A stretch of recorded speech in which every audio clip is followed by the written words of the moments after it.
Agora, no Jornal da Top, a entrevista do dia. Informação direta de quem entende. Oferecimento. DiarioMSNews.com.br. Cenário político, cultura, esportes, polícia e economia. Notícias em primeira mão. Diário MS News. Seriedade na informação. E Ranking Pesquisa. Por trás de grandes decisões, há sempre uma boa pesquisa. O Instituto Ranking Pesquisa tem estrutura, inteligência e credibilidade para entregar resultados com rigor técnico e agilidade. Acesse rankingpesquisa.com.br. Ranking Pesquisa, a leitura certa da realidade. Trajetória marcada pelo compromisso público e pela boa gestão. O entrevistado de hoje tem história do legislativo, no executivo, advogado, foi prefeito de Coxim por mais de 2 mandatos e presidente da Assembleia Legislativa de Mato Grosso do Sul, onde promoveu avanços e desenvolveu mais de 100 milhões de reais ao governo, né? Devolvendo aí para investimentos à saúde. Natural de Itápolis, São Paulo, é pai do Lucas, do Heitor. Ele está em seu 4º mandato como deputado estadual, reconhecido pela seriedade e dedicação a Mato Grosso do Sul. Nosso convidado do Jornal da Top, primeira edição, deputado estadual Júnior Mock. Deputado, dá o seu bom dia, nós vamos para o break e nós vamos retornar a nossa entrevista. Bom dia, Ricardo, bom dia, Tony, Adilson, Júnior, Abner. Dizer da satisfação e da alegria de poder estar aqui participando do Jornal da Top, tá? Um abraço a todos aqueles que estão nos ouvindo aí através dos microfones desta emissora e dizer que realmente é uma satisfação e dizer à população de Mato Grosso do Sul que estão sintonizados na emissora que tenham todos um bom dia, né? Uma boa quinta-feira. Hoje o deputado estadual Júnior Mock está conosco. Deputado, o senhor já passou pela Prefeitura de Coxim, presidiu a Assembleia, né? E hoje cumpre o 4º mandato. O que mais mudou na política sul-mato-grossense desde o início da sua trajetória até aqui? Mudou principalmente as mídias sociais, que não existiam quando eu iniciei meu primeiro mandato de prefeito, né? Então elas têm um papel relevante e fundamental agora na questão política, não só na disseminação das informações, da boa gestão, quanto também das críticas, né, que as gestões recebem nas mais diversas áreas e isso se propaga. Então, eu falo que isso molda um pouco a gestão pública, porque é preciso que os gestores tenham uma preocupação muito grande, né, de poder estar trabalhando com as mídias sociais. Além disso, eu acho que as políticas públicas elas foram se efetivando. E uma das questões que eu ainda coloco é a Constituição de 88, ela transferiu muitas obrigações aos municípios, não tendo na mesma contrapartida transferido os recursos, né? Há uma concentração ainda exagerada de recursos orçamentários na mão da União, de cada R$1 que você arrecada. E arrecada no município, né? Volta para o município cerca de 15 centavos, 16 centavos. Né? Depende do mês, mas é mais ou menos isso. Só que a maioria das tarefas das políticas públicas que dizem respeito ao cidadão no dia a dia, elas estão afetas e são de responsabilidade do município. A saúde pública, ela é tripartite, tem recurso da União e do Estado, mas quem faz a saúde pública é o município, né? Quem cuida da atenção básica, e aí tudo estoura no lombo do prefeito e dos municípios. Então, não há uma clara compreensão, né, da população, da divisão dessas competências. E isso, na verdade, pesa no lombo do município. O município tem que, só para dar uma ideia, o município tem que investir no mínimo 15% do seu orçamento em saúde. Eu vou dizer aqui, sem medo de errar, é raro o município do estado que investe menos de 22%, de 25%. De contrapartida, o governo cumpre os 12% dele. E a União não tem percentual, ela tem que investir no mínimo mesmo que investiu no ano passado, mais a inflação. Por isso, para poder ter uma saúde de qualidade que a população espera, tem que ter um grande movimento que a gente já fez lá atrás, não deu certo, que é o Saúde mais 10, que a União tenha pelo menos que investir 10% da sua arrecadação em saúde pública. Muito bem. Deputado, nós fizemos aqui algumas entrevistas, inclusive o senhor participou, a respeito da BR-163, né? E aí trocou de nome agora, essa empresa que está explorando serviços aqui no estado do Mato Grosso do Sul. Como o senhor avalia toda essa trajetória do movimento que o senhor fez, percorreu em vários municípios ao longo aí da BR-163, e o que vai acontecer a partir de agora? Bom, é importante. Acho que essa pergunta para mim é fundamental, porque a gente deve essa satisfação para a sociedade. Nós fizemos 8 audiências públicas nos municípios que têm os seus territórios à margem da BR-163, né? Fizemos Mundo Novo, fizemos Naviraí, lá no Cone Sul, fizemos Dourado, fizemos Rio Brilhante, fizemos aqui em Campo Grande, fizemos São Gabriel do Oeste, Rio Verde, fizemos em Coxim. Todos esses municípios nós fizemos para colocar tudo aquilo que nós levantamos. Primeiro, para a sociedade entender. A concessão ocorreu em 2014, tinha 5 anos para fazer a duplicação, que não aconteceu, fizeram 18%, receberam o pedágio, enfim. Tudo isso nós fizemos levantamento dentro do próprio site, nas informações oficiais da NTT, e levamos a discussão com o cidadão. Enfim, quando chegou em maio, né, a proposta de repactuação para o contrato original, ela foi aceita pelo Tribunal de Contas da União, por 6 votos a 1, e aí, em função disso, dia 22 de maio, houve o leilão na B3 dessa proposta, né, desse contrato já repactuado. E a empresa que venceu foi a Motiva. Na verdade, são os acionistas, são os mesmos da ICGR, que agora fundaram a Motiva e assumem esse novo contrato numa repactuação. Bom, quais são as duas questões colocadas diante disso tudo? Primeiro, o antes de 2022, de 2014 a 2022, a maio de 2022, e o pós 2022. E o pós 22 de maio desse ano, quando houve o leilão e a Motiva venceu. A partir daí, nós tivemos uma reunião na Assembleia, a comissão que eu presido, é uma comissão de acompanhamento dessa concessão, juntamente com o presidente, juntamente com toda a equipe de governança da Motiva, desde do CEO, do presidente da empresa, daquele que preside aqui, né, a Motiva Pantanal, que é agora aqui em Mato Grosso do Sul a empresa, né? E nós deixamos muito claro, tem duas questões aqui a ser colocadas. A primeira é o daqui para trás, né? A sociedade merece uma explicação, merece ter uma justificativa daquilo que aconteceu nesse período, dos recursos que foram levantados. E a outra é daqui para frente. Então nós queremos um combinado, existe um contrato repactuado. Eu posso não concordar com a repactuação, mas ela é fato, ela aconteceu. Então, daqui para frente, nós queremos de vocês que vocês prestem contas à Assembleia Legislativa para a gente impedir que aconteça o que aconteceu anteriormente. Pelo menos a cada 90, 120 dias, vocês prestem contas das ações que estão sendo executadas, previstas neste contrato repactuado. E isso, felizmente, agora está acontecendo, né?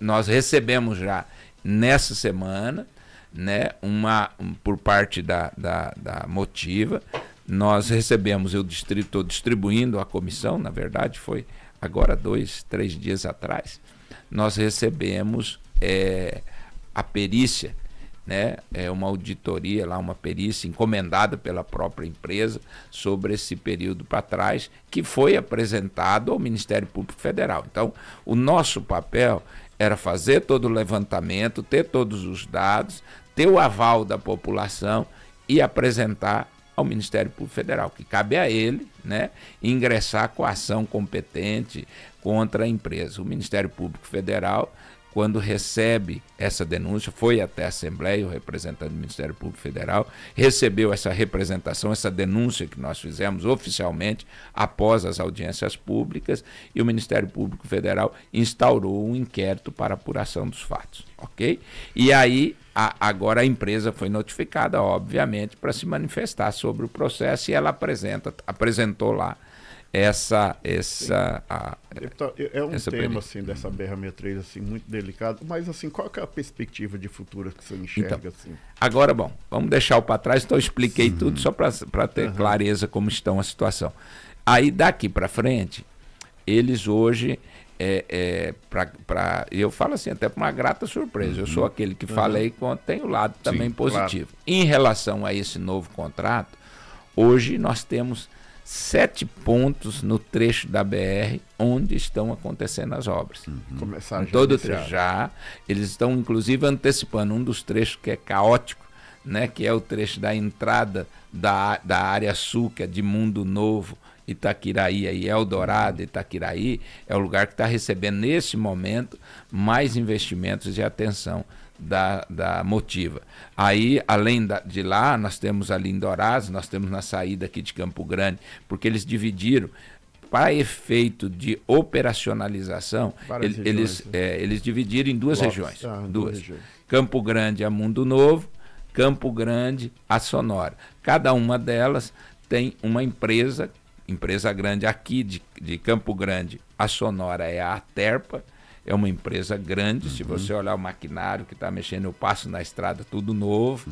E daqui para baixo uma outra empresa. É outra empresa, vai. A outra empresa. Então, ambas as empresas que foram agora contratadas para fazer o serviço, executar o serviço que está previsto nesse contrato repactuado, estão trabalhando. Né? E eu estou dizendo, em 7 pontos específicos, eu andei recentemente, eu fui até Itaquiraí, né? E aqui para o lado de cima eu vou sempre, a gente tem acompanhado. Então, acredito, nesse momento, que a empresa vai cumprir o que tá pactuado. Deputado, muito bem. Não é o sonho nosso, mas vai acontecer. Deputado, temos a parte política agora, né? Questão partidária e tudo mais, da Dilson Trindade, que é um jornalista especialista. Vamos lá, Dilson. Deputado, o MDB, o seu partido, está acertado já, fez um acordo para apoiar a reeleição do Eduardo Rida ao governo do Estado. Só que eu sinto, a gente veja pelo cenário atual, o MDB está numa saia justa, porque tem a Simone Tebet, que é ministra do Planejamento, que é candidata contra um candidato do Eduardo Rida ao presidente da República, evidentemente. E tem o marido dela, Eduardo Rocha, que é candidato a deputado estadual. Como é que vocês estão trabalhando isso dentro do partido? Essa saia justa aí? Na verdade, eu tenho muita clareza nessa questão. Entendo claramente que se a Simone for ser candidata a senadora, ela tem sim que apoiar o candidato a presidente da República, Lula. Por que razão? Porque ela é ministra, ela foi escolhida, ela é da cota pessoal do presidente, não tem sentido, até por uma questão de coerência. Mas pelo ela MDB? Isso que eu estou lhe dizendo, ela vem ser candidata, tem que apoiar o Lula. A dificuldade nisso não é uma fala aqui pessoal contra a Simone, mas é uma fala política. Como é que vem ser candidata pelo MDB e você ter o chamado palanque independente? Olha, eu vou apoiar Eduardo Rida, mas eu vou apoiar o Lula para presidente da República, certo? Então, isso para nós é muito complicado. Nós fizemos um acordo no início do mandato do governador Riedel, junto com ele, com o Reinaldo, junto com membros da executiva do PSDB e do MDB, todos, né, as principais lideranças, e nesse acordo nós assumimos um compromisso de apoiar a reeleição do atual governador Eduardo Riedel, e nós temos um compromisso de apoiar o ex-governador Reinaldo para senador. Isso é definido para nós, dentro do partido. A segunda vaga de senador, para nós, ela está em aberta. Pode ser que o MDB tenha uma candidatura ou não. Agora, a dificuldade que eu vejo nessa questão da Simone é uma dificuldade política. A população, como que a população vê isso? É muito ruim. Você tem que ter hoje, mais do que nunca, a população exige do político a clareza nos seus posicionamentos. Você pode até não ser o cara lá da esquerda, do PT, você pode não ser o cara lá da direita radical, mas você tem que ter um posicionamento claro em relação ao que você pensa disso e aquilo. Entendo que essa vinda, numa situação dessa da senadora Simone, é muito ruim para o MDB. Muito ruim, partidariamente falando. A população acaba não entendendo como é que você está subindo num palanque aqui, você apoia aqui e você apoia candidato do outro lado. Então é muito delicado isso internamente. Completando a pergunta aqui do Adilson, então já está definido, o MDB caminha com o Eduardo Rido e com o Reinaldo Azambuja. Sim. Essa combinação, daí foi apalavrado por todas as principais lideranças, o André, o Moca, os deputados estaduais, sim, Renato, Márcio, por mim, e outras lideranças do partido, nós apalavramos isso. Muito o André é candidato aqui? O André é pré-candidato a deputado estadual pelo MDB. Muito bem, deputado, tem duas leis aí, aliás, um decreto, né, o 12.686 do governo federal, que prejudica, e tem uma PL, né, um projeto de lei de recursos do imposto de renda em benefício à Lei Rouanet e Esporte. Eu queria, já que o senhor comentasse, né, sobre a questão do decreto e também sobre esse PL. Bom, primeiro do decreto. Tá. Decreto 12.686, o presidente da República institui, através de um decreto, a política nacional, né, de educação especial e inclusiva. Então, esse decreto gerou um movimento, uma insatisfação muito grande junto a todas as instituições do terceiro setor que atuam com as pessoas portadoras de deficiência. Por quê? Porque quando ele torna obrigatória a matrícula no ensino regular, ele afasta, né, a possibilidade, ele diz prioritariamente no ensino regular, tem que estar matriculado. Excepcionalmente, nas instituições de ensino. Ele criou um problema. Bom, estávamos falando sobre a questão do decreto federal, né, do governo federal 12.686, né, que hoje prejudica, né, deputado? E depois nós vamos falar sobre a questão do PL também de recursos do imposto de renda. Ok, só para esse assunto, para concluir. Hoje tramita na Câmara Federal, na verdade, 35 ou 36 projetos de decretos legislativos de autoria de deputados federais pedindo a sustação dos efeitos do decreto baixado pelo presidente da República. Ele se transformou em apenas um decreto porque o primeiro que entra, os outros já são apensados. Então, do deputado Diego Miranda, se não me falha a memória o nome, que é o deputado federal pelo Paraná. E o decreto no Senado também tramita o projeto de decreto legislativo do senador Flávio Arnes, no mesmo sentido, nas duas casas legislativas, para sustar esse decreto 12.686.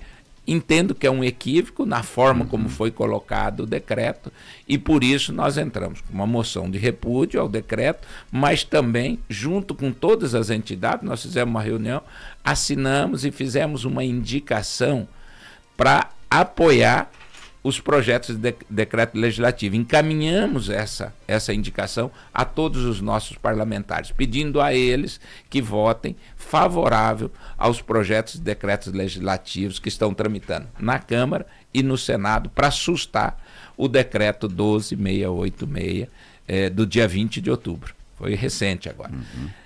A outra questão que você me perguntou foi em relação a um projeto de lei, e aqui eu quero deixar bem claro, é um projeto de lei apresentado pelo deputado Pedrocian Neto em 2024. Nesse projeto extremamente interessante, ele prevê que as empresas que recebem os benefícios fiscais em Mato Grosso do Sul, que elas têm o regime de diferimento, que elas têm a concessão de benefícios do ICMS quando se instala em Mato Grosso do Sul, elas estão obrigadas a investir daquilo que está previsto no Estatuto da Criança e do Adolescente, artigo 260 e artigo 3º do Estatuto do Idoso, prevê que as empresas que podem investir até 1%, e a lei diz 0,85 até 1, essa lei estadual, para investir nos fundos estaduais do direito da criança e do adolescente de Mato Grosso do Sul e o Fundo Estadual do Idoso.